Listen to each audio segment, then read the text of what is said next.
Alright people, welcome back to the channel. So today we are doing a different type of video. We're making it a little bit more intimate. I want to share a story with you guys. I want to tell you why I started cooking. But before I do that, I want to tell you how I got started with cooking. Now, when I was in high school, there wasn't much that I could do, and that is coming from the teacher's standpoint. You know, when I got high school, some students they bloom late and some bloom early. Well, I was one of those late bloomers. Teacher never really think I could do nothing much. Even though I used to be myself, I never used to get trouble at school, but you know, say yo, once you don't perform from an academic standpoint, some teachers may think that they don't have it. And that was my math teacher.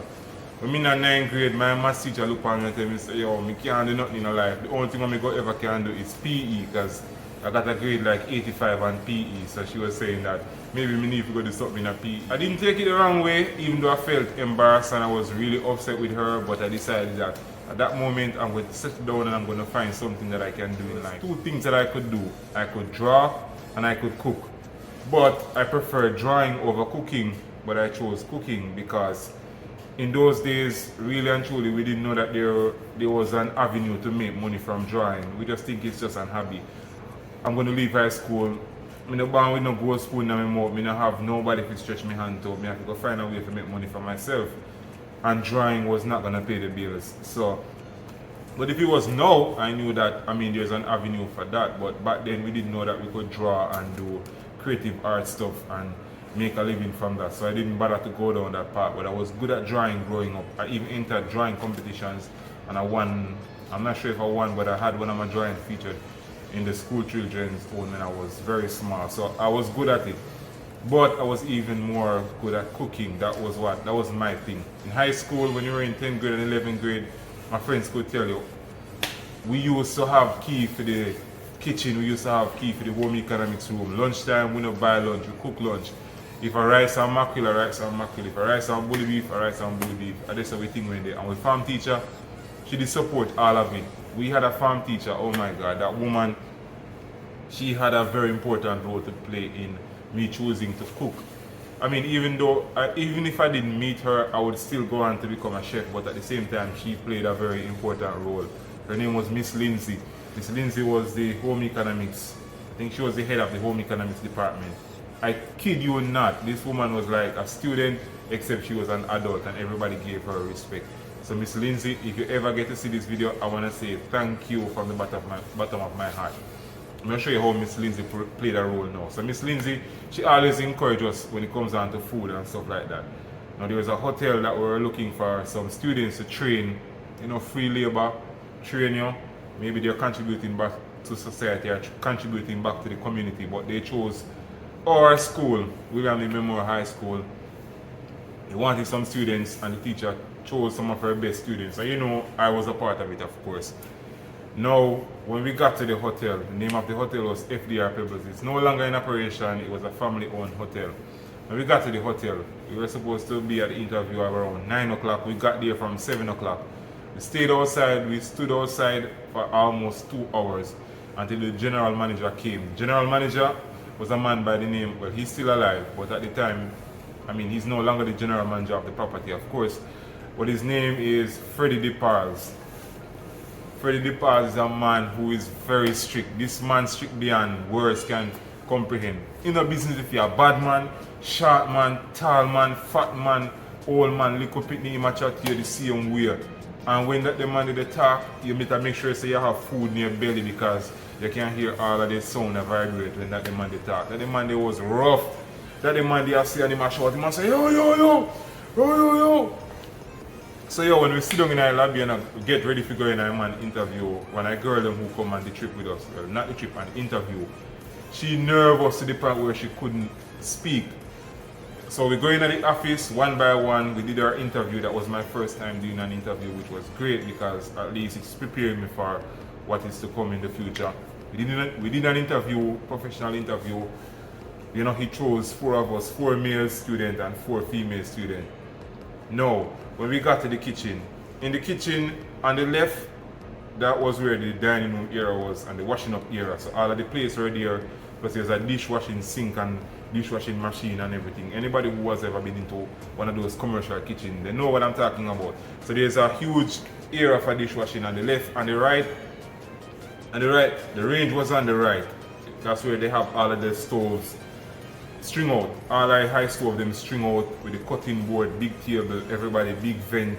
And then the pot sink was right close by. So when you're done wash your pot, then you can bring them my pot sink. You have somebody who's stationed there who's gonna be washing all of the pots. In the passage, there's a room there that is air conditioned, that is the butcher room. And in the butcher room, there was a guy by the name of Mackerel. Mackerel, he was not supposed to be a chef, he was supposed to be a DJ. This is the most creative chef I've met in my life. This man builds song on the spot every single day in our kitchen. This man is a total artist. If Mackerel watched this, anybody who know Mackerel, they will tell us that Mackerel is not a cook, he's not a chef, he's a DJ. He should have been an entertainer. Big up yourself, Mackerel. Good youth, me and him work our next property afterwards. Now, on the left again, following the butcher room, there was a pantry room. The pantry room was a cold room, and that is the room where all of the vegetables are prepared. Vegetables and fruits are prepared in the pantry room. It's a very cold room, and there is a walk-in cooler there. First time I walk in a one cooler, cold like ice, me feel like me a freeze.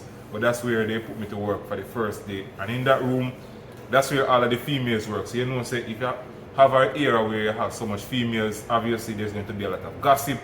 That's where the talking took place. That's where the mix-up took place. Everybody business get rinsed out in the cooler room. On the right, there was a pastry room. That's where they make all of the breads, buns, cakes, and all of that. And then behind that, I think there was another storage room there and a big oven. Now, after a while, you know, you're going to start learn. People body up, people tell a bad word, people push up.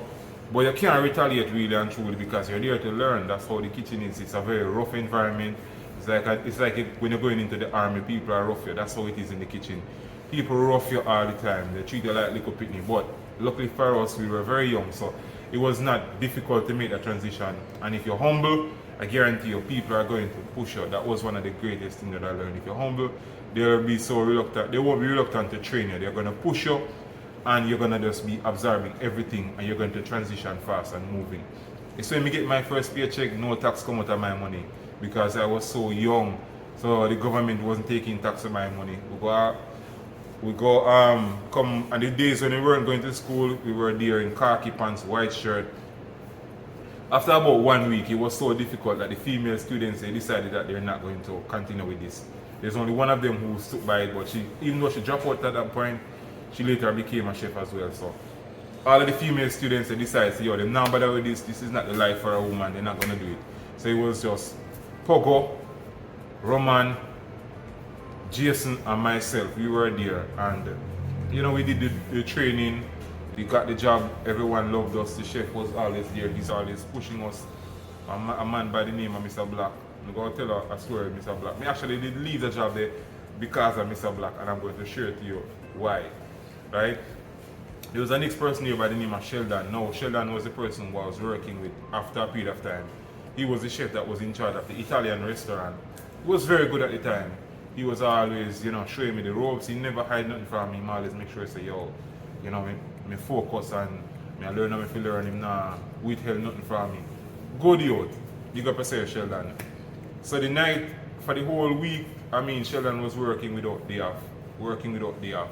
So eventually Sheldon needed a day off. Who's going to cover Sheldon? They have nobody to cover Sheldon. They had an ex-sous chef to cover Sheldon, but I'm going to explain to you why I said that. So I was the person who knew the menu because me and Sheldon down by the beach, we had the Italian food every night. It was really good, man. I tell you, the Italian restaurant was like the premier restaurant for the hotel. And the night before, actually, we prep everything that we need. All of the sauces, boil all of the pasta, make sure we have all of the seafood, everything to cover Sheldon day off. And I had somebody who was going to be working with me. No, I went to work early. I did everything, set up the line, set up all of the antipastas, grill off what I need to grill off. Service started off smooth. Only one thing, the person that was supposed to be helping me, which was my senior, she didn't come on time. So it was just me there by myself. And it's my first actual food service by myself. Me start off good, me start smile, me I drink, me I enjoy myself, me start smile. And then the machine start running. Tickets start coming in, me I say, kid, what me go do now? Servers start piling up in front of me. Restaurant manager start scratch her head, she don't know what to do, she don't know what she do, she don't know where to turn, what to do. Customer them sitting in the dining room, want food, can't get food. 10 minutes start fast, 20 minutes, no entree and go out. Just appetizer, I freeze up. Blood seed. When the chef come down there now, instead of the man come down there and help me to rot it, the man come down there and start cuss me, how me to make this run out, how me to make that run out, and the pressure that's there on my head, me I say, Father God, I'm going to do. The whole world just come like it just dip on my shoulder, the whole weight of the shoulder, the world just dip on my shoulder, I don't know what to do. Yo! So guess what I do? I walk off my job, I left my knife, I left everything on my own and I walk off my job and go home. And this I say, I'm done with cooking, I don't bother with this again. Next day, I get a next job though at a bakery. Do it for about 2 weeks. Chef go on vacation, them a run short. Then the general manager, him actually call me back, Mr. DePass, call me back and I never explained to him fully what happened, but me just didn't say I would just have a mess up and me leave the work because the chef was on the off. Me I work good, everything will go good again, and then when the man come back from the off, he must say, oh, where are you? You know, walk off my job, where are you? So I just say, alright, this time I'm leaving for good and out. You know, I left the job, went back to school, got training elsewhere, went to restart and get training, that's another story there. Went other places, went overseas, got more training. And the first senior position that I got was actually at that job. First sous chef job that I had received in my life was actually at the same place where I started my training. So I went back there to apply as a sous chef and I was given the job. So you see how one bad situation can eventually, it can come all the way back around. The stone that the builder refused eventually shall become the head cornerstone. So I want to say this to you, to never give up on your dream, even if it doesn't work out. Eventually it will work out. It's just a stepping stone for something greater and something better. It can even bring you back in a circle. You don't know what's going to happen tomorrow.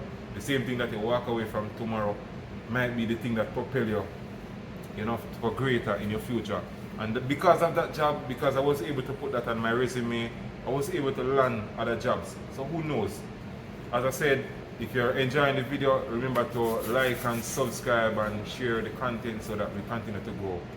Until next time guys, just big up on yourself.